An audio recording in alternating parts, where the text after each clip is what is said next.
Hello students, my name is Rakesh Singh and today we are going to discuss about the acid base titration। तो सबसे पहले हमारे पास acid base titration करने के लिए हमारे पास सबसे पहले हमारे पास जो इंस्ट्रूमेंट्स है, इंस्ट्रूमेंट्स को हम समझ लेते हैं। सबसे पहले हमारे पास इंस्ट्रूमेंट्स में है, ये है हमारे पास ब्यूरेट, ये हमारे पास है ब्यूरेट स्टैंड, ये हमारे पास है पिपेट, ये हमारे पास है कोनिकल फ्लास्क और ये हमारे पास बीकर्स हैं, जिन बीकर्स के अंदर मैंने एक में एसिड और दूसरे में मैंने बेस ऑलरेडी लेकर के रखा है। अब एसिड बेस टाइट्रेशन के अंदर हमारे पास जनरली होता ऐसा है कि हम क्या करते हैं, हमारे पास एक कंपाउंड की नॉर्मेलिटी मालूम होती है और एक कंपाउंड की नॉर्मेलिटी मालूम नहीं होती है। तो सपोज मान लो इसके अंदर मैंने ऐसा लिया कि हमारे पास जो एसिड है उसकी नॉर्मेलिटी हमें मालूम है और बेस की नॉर्मेलिटी हमें मालूम नहीं है।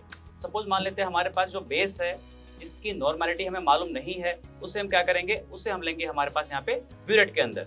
तो सपोज हमारे पास जिस तरीके से हमें क्या करना है, ब्यूरेट फिल करना है। ब्यूरेट फिल करने के बाद हम क्या करेंगे, दूसरे मतलब कि कोनिकल फ्लास्क के अंदर हमारे पास एसिड लेकर के टाइट्रेशन करना स्टार्ट करते हैं। तो सपोज हमारे पास, चलो मैं 1 बाय 1 स्टेप्स के थ्रू 1 बाय 1 टाइट्रेशन करके दिखाता हूँ, जिससे आप ये सीख पाओगे हमारे पास टाइट्रेशन होता कैसे है। ओके, तो हमें सबसे पहले हमारे पास ब्यूरेट को फिल करना है with the help of the funnel. तो अब हम इस तरीके से हमारे पास जो सॉल्यूशन है, जो हमारे पास अननोन सॉल्यूशन है, वो हमारे केस में है base as a unknown solution. अब हम इसे क्या करेंगे, यहाँ पे हमारे पास ब्यूरेट के अंदर इसे हम भर लेंगे।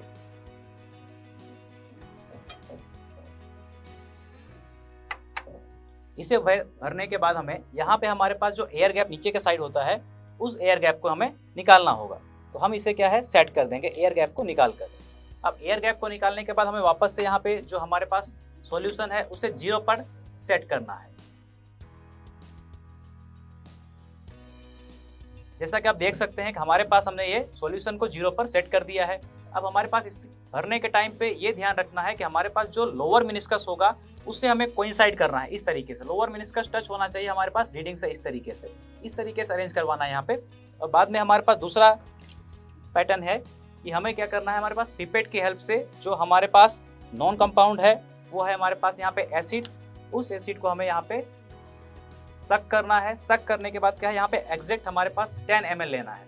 और यहाँ पे हमारे पास पिपेट के अंदर यहाँ पे एक मार्किंग होती है, जिस मार्किंग तक हमें यहाँ पे लेना है।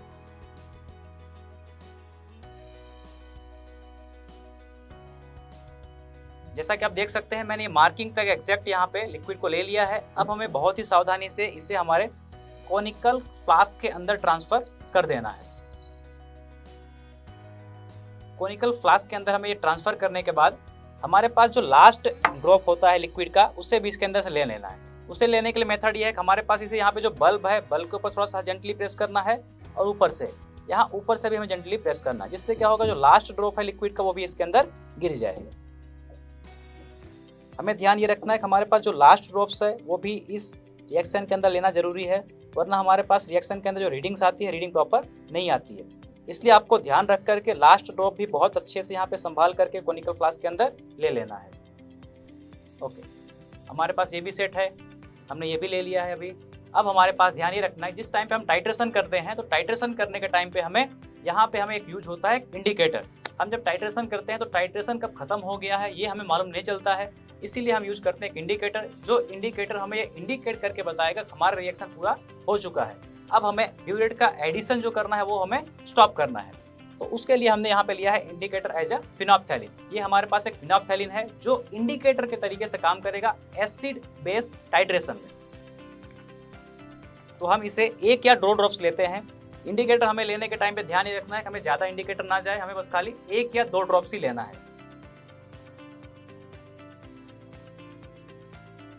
ओके, तो मैंने अब इंडिकेटर भी ऐड कर दिया है।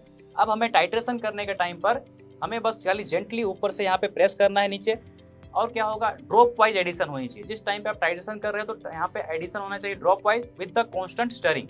ये हमारे पास फ्लास्क को हमें कंटिन्यू स्टर करते रहना इस तरीके से, और यहाँ पे कंटिन्यूअस ड्रॉप वाइज एडिशन होनी चाहिए। और ध्यान ये रखना है कि हमारे पास जो ड्रॉप्स गिरे वो यहाँ पे बीचों बीच गिरे, साइड वॉल्स पे ना गिरे, because it will create the error.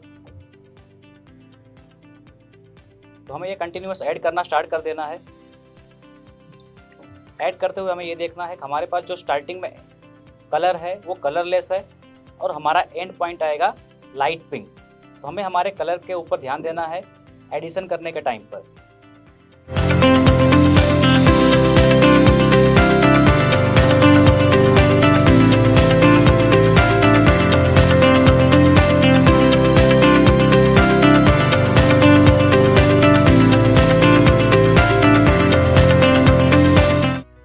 अभी इसमें लाइट पिंक आने की स्टार्टिंग हो गई है, बट ये अभी वापस 1-2 ड्रॉप्स और जाएगा क्योंकि रिएक्शन अभी पूरा नहीं हुआ है।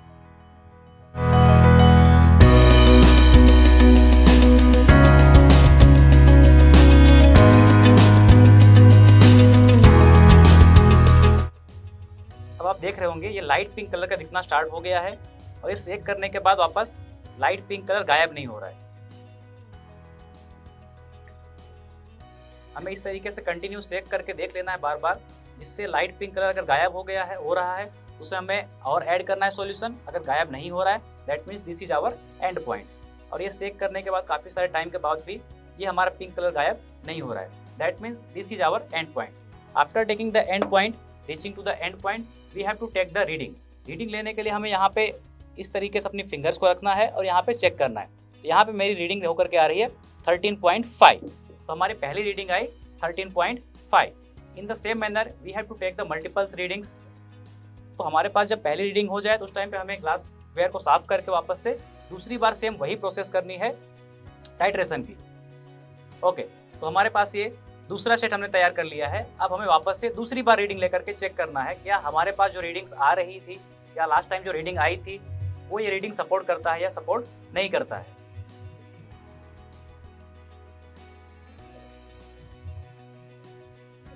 सेम हमें वही ड्रॉप वाइज एडिशन करना है विथ कांस्टेंट स्टरिंग। तो अब हमने क्या किया है, कांस्टेंट स्टरिंग करने के साथ ये एडिशन स्टार्ट कर दिया है। हमें वापस से यही चेक करना है कलरलेस टू लाइट पिंक।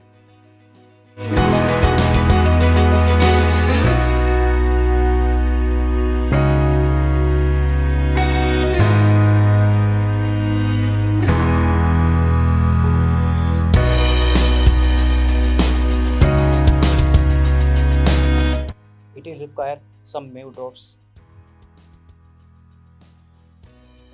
अभी देखिए अब हमारे पास वापस से कलर गायब हो जा रहा है। That means what? We have to add few more drops of the NaOH।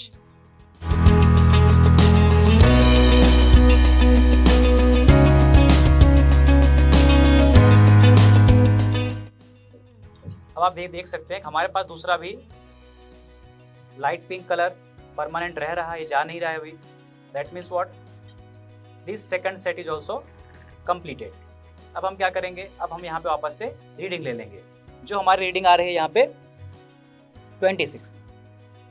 That means second readings comes at the 13। तो हमारी दूसरी रीडिंग आई है 13। अब हमारे पास फर्स्ट रीडिंग हो गई 13.5, दूसरी रीडिंग हो गई 13।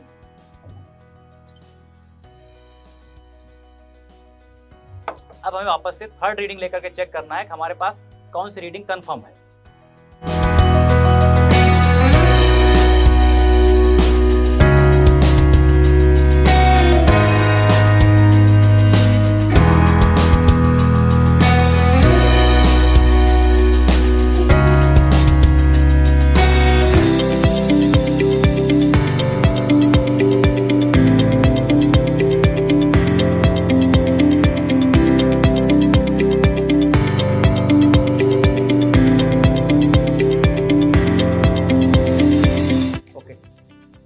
इसे भी सेट कर लेते हैं मार्क पॉइंट पे।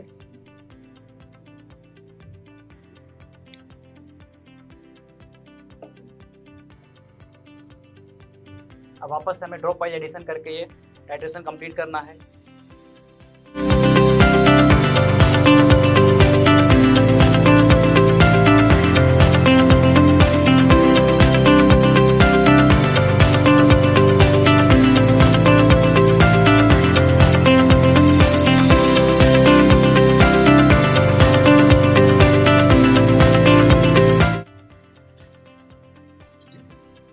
अभी हमारा एंड पॉइंट नहीं आया, अभी और इसके अंदर कुछ केमिकल्स जाएगा।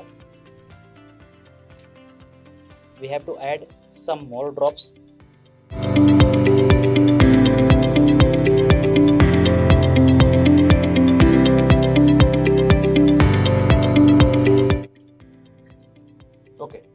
पास ये परमानेंट लाइट पिंक कलर आ गया है जो सेक करने के बाद भी वापस से नहीं जा रहा है। That means what, this is our end point.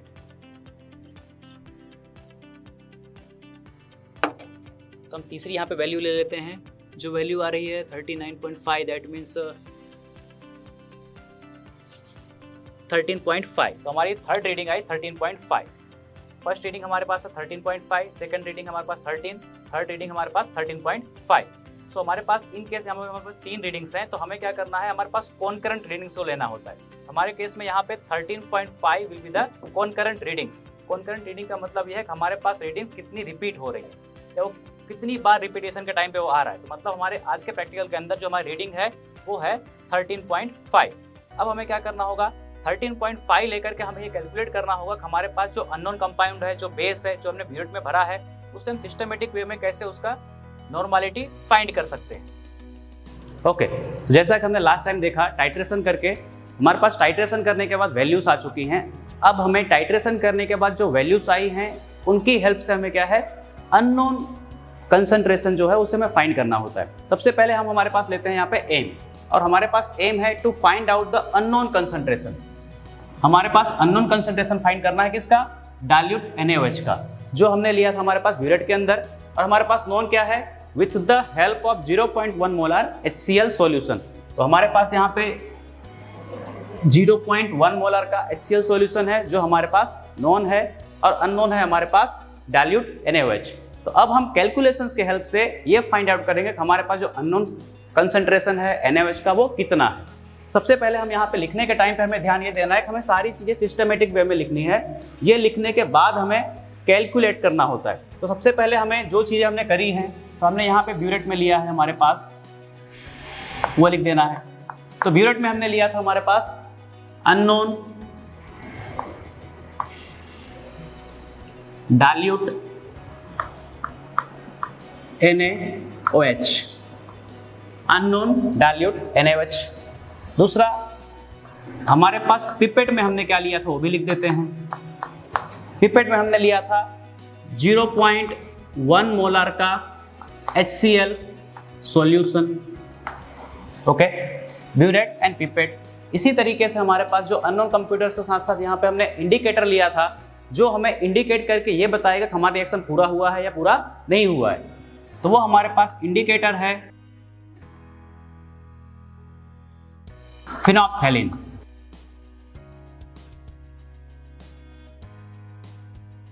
फिनोप्थैलीन as a indicator. इसके साथ साथ हमारे पास एंड पॉइंट, हम एंड पॉइंट भी यहाँ पे हमारे पास लिख देते हैं। तो एंड पॉइंट हमारे पास था colourless to light pink. Okay, हमारे पास इंडिकेटर था फिनोप्थैलीन, जो इंडिकेट करके ये बताएगा हमारे पास कलरलेस टू लाइट पिंक। अब हमारे पास ये हो जाते हैं। इसके बाद हमारे पास आएगी रीडिंग्स। तो रीडिंग्स हम लिख लेते हैं। हमारी पहली रीडिंग थी यहाँ पे 13.5,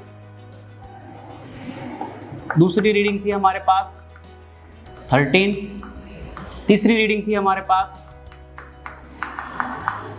13.5। तो इन दोनों रीडिंग्स हमारे पास अगर देखते हैं तो ये दोनों रीडिंग्स हमारे पास रिपीट हो रही है। That means this 13.5 will become the concurrent reading. That means the reading which are repetitive.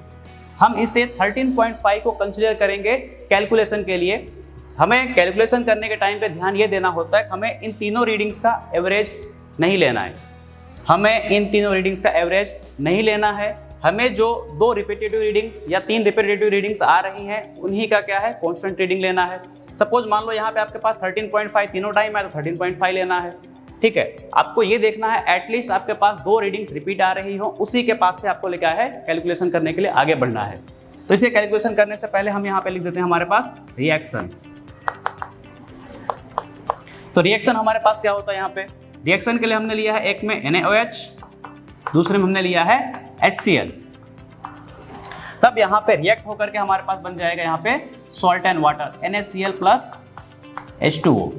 तो जिस रिएक्शन के अंदर हमारे पास हमने एसिड लिया है और बेस लिया है, उसके अंदर होता है न्यूट्रलाइजेशन रिएक्शन। न्यूट्रलाइजेशन रिएक्शन में बनेगा salt and water. So this reaction is also called as the neutralization reaction.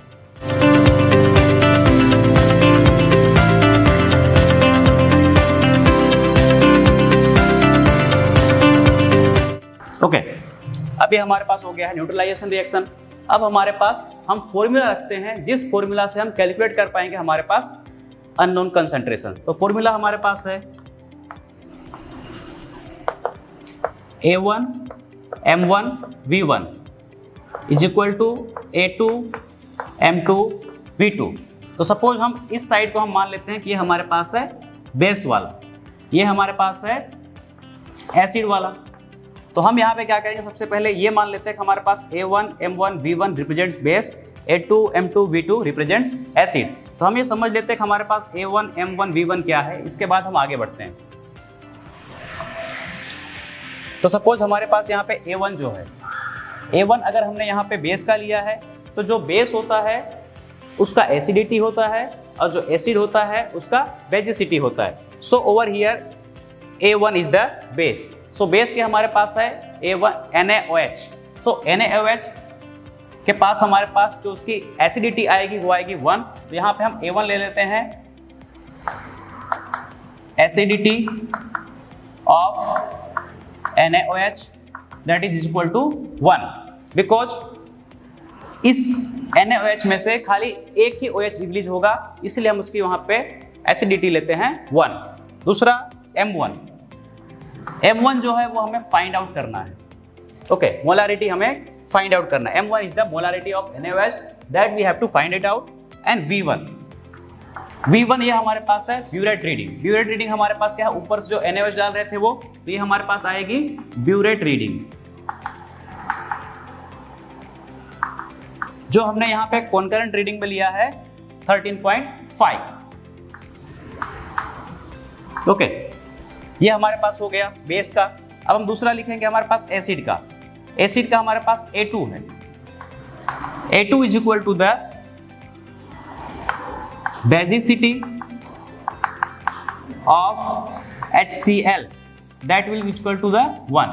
यहाँ पे आप देखोगे तो यहाँ पे HCl के अंदर एक H है, तो जब ये एक H है तो क्या करेगा, एक ही H प्लस रिलीज करेगा। दैट मीन्स व्हाट, हमारे पास यहाँ पे जो बेसिसिटी आएगी HCl की वो कितनी आएगी, 1। दूसरा हम ले लेते हैं हमारे पास यहाँ पे M2। M2 is equal to the molarity of HCl, जो आपको पहले से ही दिया गया है 0.1 molar HCl solution we have taken. तो यहाँ पे हम लिख देते हैं 0.1। Next one is the V2। V2 is also the volume of the solution which we have taken 0.1 molar HCl।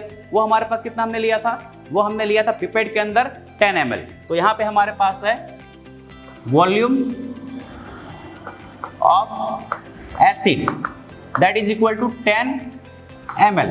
हमने 10 ml लिया था पिपेट के अंदर। ओके, अब हमारे पास जो ये रीडिंग्स हैं, ये रीडिंग्स को हम क्या करेंगे, फॉर्मूला में पुट आउट करेंगे।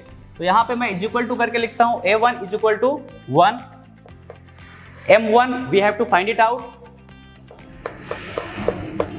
and V1 that is the 13.5 is equal to कर रहे हैं। अभी इज इक्वल टू करने के बाद A2 is equal to again 1, M2 is equal to 0.1। In the same way V2 is equal to 10 ml। Okay, अब हम क्या करेंगे, यहाँ पे M1 हमें फाइंड आउट करना है, तो हम इसे अरेंज करेंगे। So over here just take, तो यहां पे हम ले लेते हैं M1 is equal to 1 into 0.1 into 10 divide by 1 into 13.5।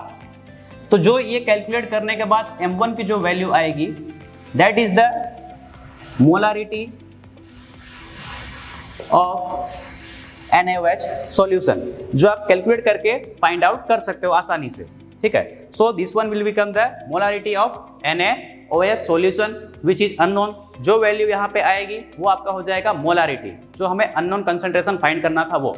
अब जैसे ही हमारे पास मोलारिटी फाइंड आउट हो जाती है, तो मोलारिटी फाइंड आउट करने के बाद हमें एक दूसरी चीज फाइंड आउट करनी होती है जिसे हम बोलते हैं यहाँ पे स्ट्रेंथ। तो दूसरा हमारे पास है स्ट्रेंथ ऑफ NaOH।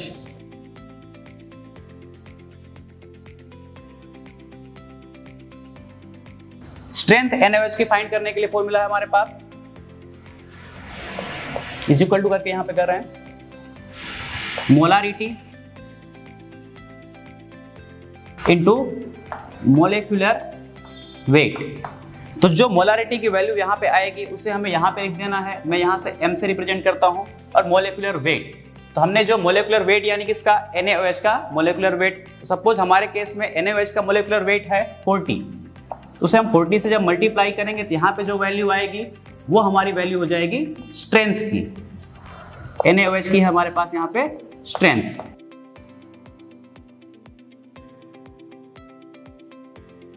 ओके, तो यहाँ पे हमारे पास मिल जाएगी मोलारिटी, जो मोलारिटी की वैल्यू आएगी उसे हम यहाँ पे रखेंगे, मल्टीप्लाई करेंगे 40 से, जो मोलेकुलर वेट है हमारे पास NaOH का। तो इस तरीके से हमारे पास स्ट्रेंथ भी मालूम चल जाएगा।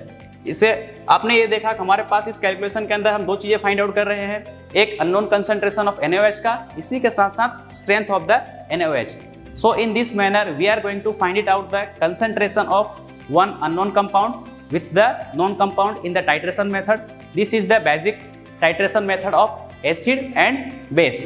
I hope so you could understand the concept in very well manner. Okay, thank you.